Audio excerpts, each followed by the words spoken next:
countdown. All right. Okay. So, two main topics today. One, I wanted to go over a common IP warming problem, and then two, I wanted to go over a quick liquid date calculation. But starting with the IP warming, so I think a lot of teams may think that IP warming is like an onboarding thing, and it's a one and done. And oh, we IP warmed when we first onboarded with Braze, so we don't need to do that again.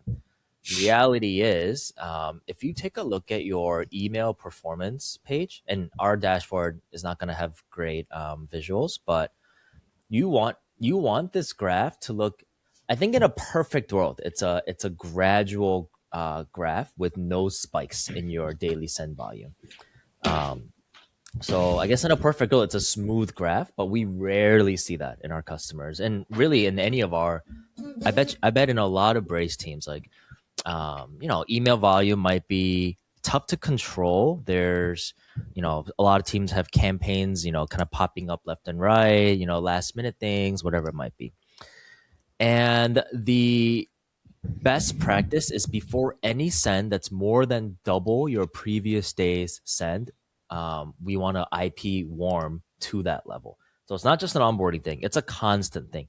So a lot of customers, for example, have monthly newsletters that they send to their entire user base. They're all their subscribed user base. And that's usually a much higher volume than what their daily automated trigger emails are sending. And when the customer sends the entire user base, there's a big sharp spike in the volume.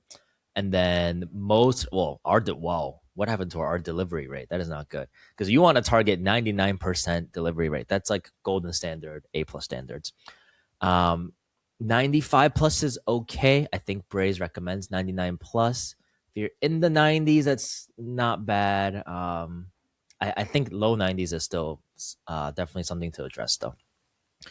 So the question is, how can customers go through IP warming without having to set up the daily IP warming sends, breaking it up into using the volume, breaking up CSV sends? Like that's a lot of work. It's a lot of effort just to send a monthly newsletter because of the need for IP warming every time. First of all, let me pause there. Questions there, thoughts there. Just want to hear anything any of you have to say.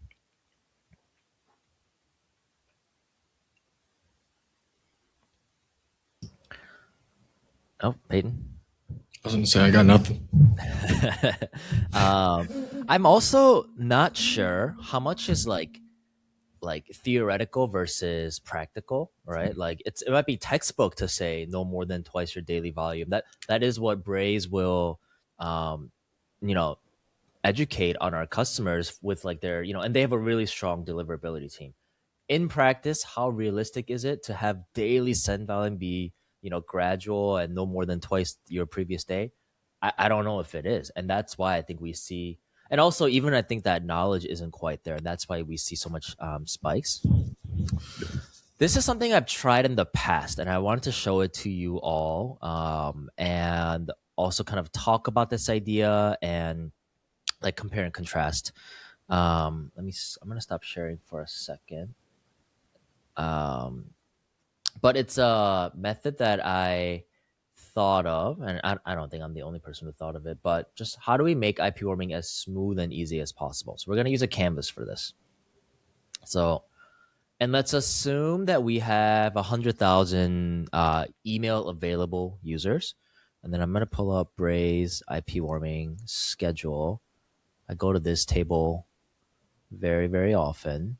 This table right here. So if our goal is to send 100,000 newsletters each month, also I realize we're already at 10 minutes, so we're gonna have to figure something out. And if we need to warm up to it, and I don't think we need to warm up starting from day 50, like for every customer. Most customers are sending at least a couple hundred, couple thousand, maybe even tens of thousands of emails on a daily basis, depending on how big their user base is. So nobody really needs to start from scratch. But like if you kind of look at these higher numbers, right, to get to 100,000, these numbers are almost negligible. So 10K plus 20K plus 40K will give you 70K.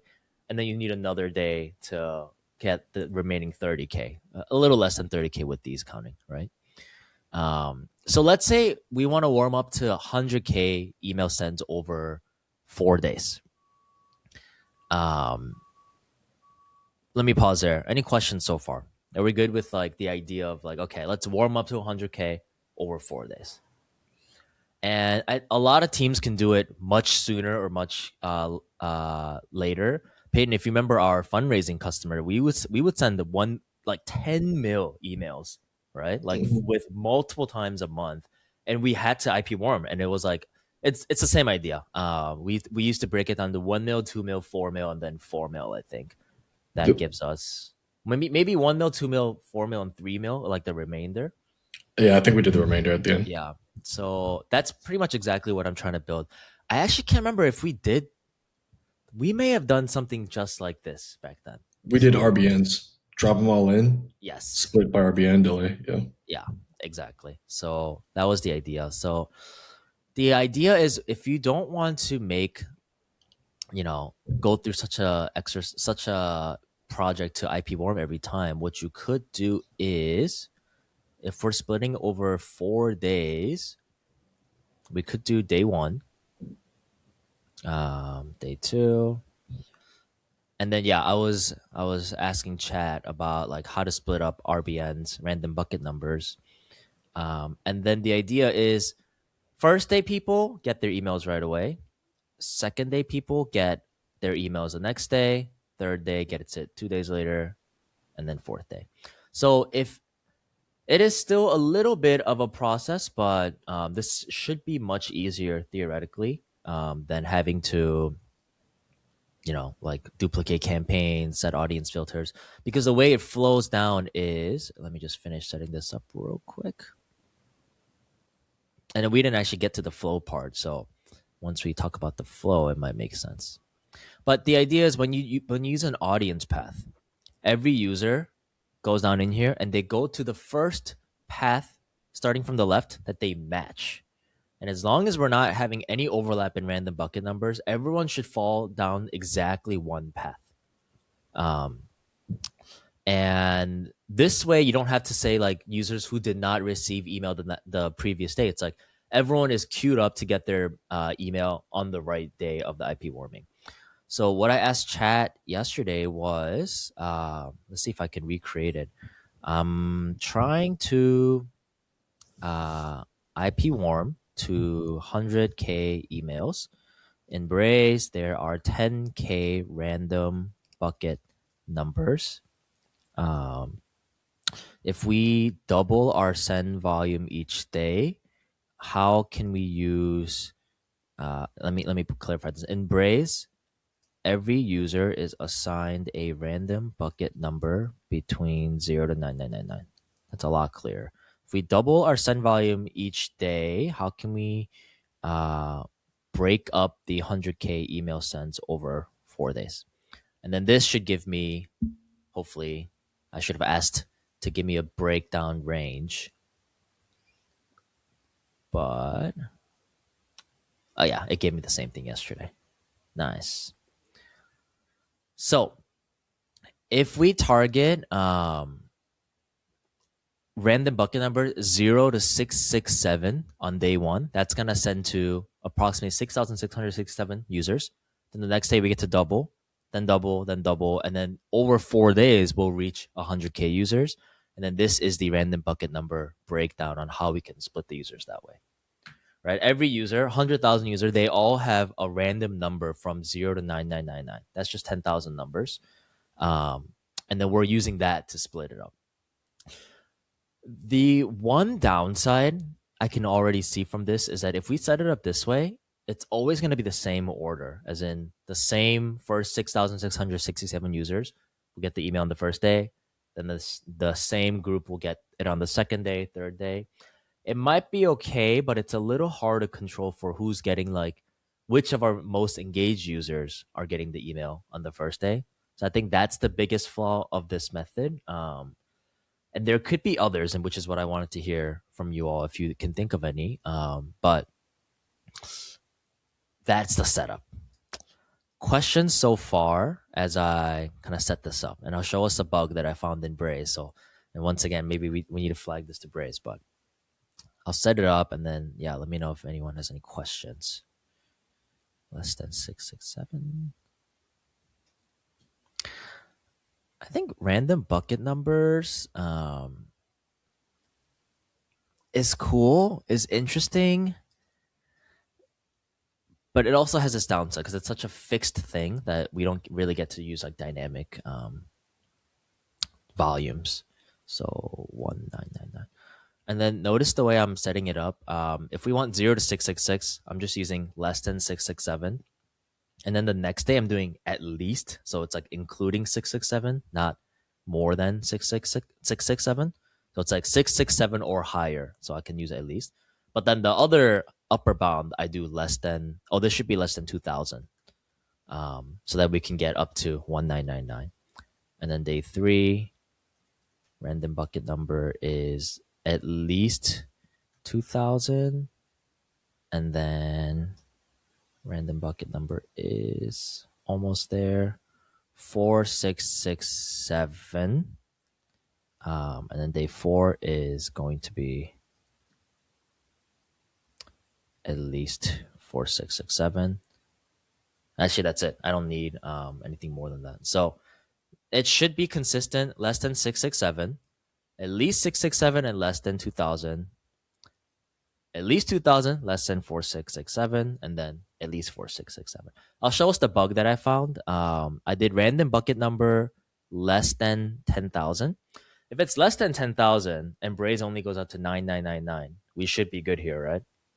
And then if I click done and I click save, we get an error. Values for random filter must be at least 0 and less than 10,000. So I think they won't even let us put in the number 10,000 there when our logic shouldn't ever look for 10,000 because it's less than. But then if you do at most 9999, that'll work. So I think they just don't even want you to put the number 10,000 in there. I wonder if like It's probably for user error, honestly. yeah. I was gonna say I wanted to test more than -1 and see what happens. And I'm pretty sure we'll get the same issue. Right? Okay. Curiosity is taking over. So more than -1, because that's 0 or higher, right? But I think it'll definitely give me an error. Yeah, Yeah. they bound you. Yeah. But you also never really need to include at most 9999 or what was it like less than 10,000, right? Like there's it's like redundant Yes. Less than 10. Exactly. I think that's the other Because it's thing I just everybody. realized on this call. I don't really have to set an upper bound. Yeah. Yeah. Because if we're just saying at least 4667. Yeah. So now the idea is you have a monthly newsletter, great. You have an email IP warming template. You can save it as a Canvas template. Template of email IP warming. I'm just gonna call it email IP warming template.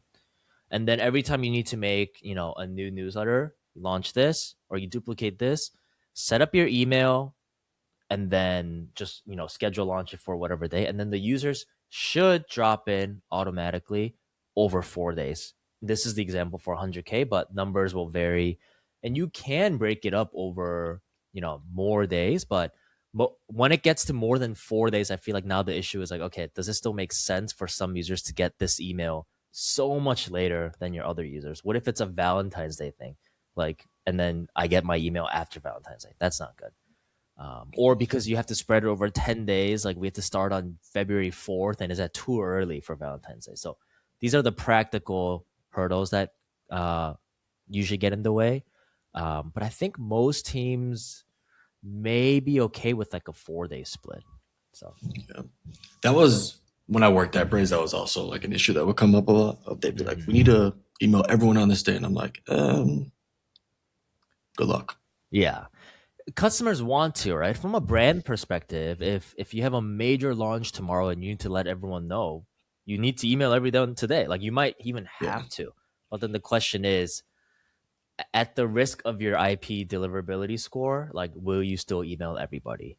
Yeah. And Braze will always say like customers have said to Braze, no, this needs to go out to everybody tomorrow. And Braze will always say, that's fine. It's just going to hurt your deliverability score. And are you okay with that? And for the bigger Braze clients, they'll literally just burn IPs for the purpose of that. And just buy a new one. Yeah. But the thing is, it's almost like there might not be a point in just blasting the email because it'll get bounced or it'll get like blocked or it'll go to spam. So you might think like, no, I have no choice. I'm willing to burn this IP. I'll send to everybody. It may not even reach the user's inbox because you did that. Yeah. So in that sense, like I always thought like Braze had a good point. Is like you can send to everybody if you want, but there's no guarantee it'll reach all the users. So then like, why burn your IP and not even reach all the users? Why not follow the IP warming? That's I think the biggest positioning. Gotta get the execs online. Usually how that works. Leadership alignment. Yeah. Any other questions from anyone else? Any thoughts? What do we think about this setup? And how do we feel about, this kind of being our solution for IP warming, streamlining IP warming? Because we're getting more and more customers who are going through the same situation right now. Yeah. And I also want to hear like Braze's perspective too, and like, what do they think about this? What do they think about the fact that every user kind of gets the same thing? Or if you do have an engagement ranking, we can break it up, like put the most engaged users on day one, and then you could still put the did not receive email. No, I don't think that's gonna work actually, because every user is gonna fall down this path right away. If they're engaged. Oh, you're saying Like the moment they enter, all 100,000 user is going to be split from day one. So you can't put a filter like has not received day one's email. Yeah. Everyone's going to enter. Yeah. Which in that case, we could actually probably flip it around. So maybe we're not using random bucket numbers anymore, but maybe it's like just a bunch of delay steps and then decision paths. To break up users. Did something similar to this at the previous client I was at before I joined. Not necessarily for IP warming, but wanted to do phased rollouts where there was a decision path where it was just split up to like 5%, 20%, and then remaining throughout the day of the send. So you could figure out the math for over how many days we want to do that. Exactly. It's like decision split is like audience number one, your best, your S tier users. And then after that, maybe we don't need a delay step up at the top. But then after that 1 day delay, then it's decision split and has not received that first message. And I guess if you have a template and you set it up once, then maybe this template can be complicated and that's okay. The idea is you don't have to like reset up every single launch. So yeah, it'll look something like decision split.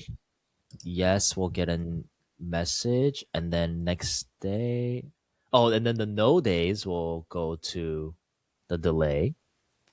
Actually, this group doesn't need to get any more messages because they already got it. Right, so it'll be, and then 1 day delay, decision split, things like that. Danielle, is that kind of how your setup looked, if you remember? Yeah, something similar. Yeah. And then if you could say like has not received this message, I think you can have them go back this way, right? So you still don't have to make 4 different emails. So you can still kind of have like a daisy chain style. And then same thing after this message. And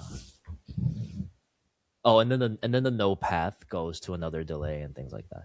So okay, one last thing is you can also use experiment paths for this too. For this kind of similar random bucket number split and this one is a chance for you to work with percentages versus random bucket numbers. I think it's pretty much very similar things, but randomized path, and then you can add up to 8 paths. Only 4 paths?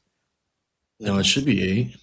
It should be 8, right? I think I just took up too much. No, you remember it. So then, under assigned, but no, I can't add any more paths. Or is that I think it's 8 audience variants. paths? That's 8 it. I was gonna variants, say. 8 audience paths. Yeah. Actually, variants, I think you can have 10.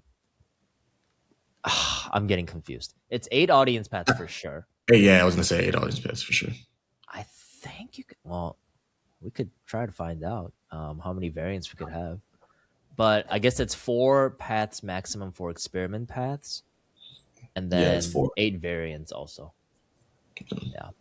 So cool. So a lot of different ways to kind of templatize your, I never know if templatize is actually a word, but template your IP warming structure. And that's what I wanted to show today.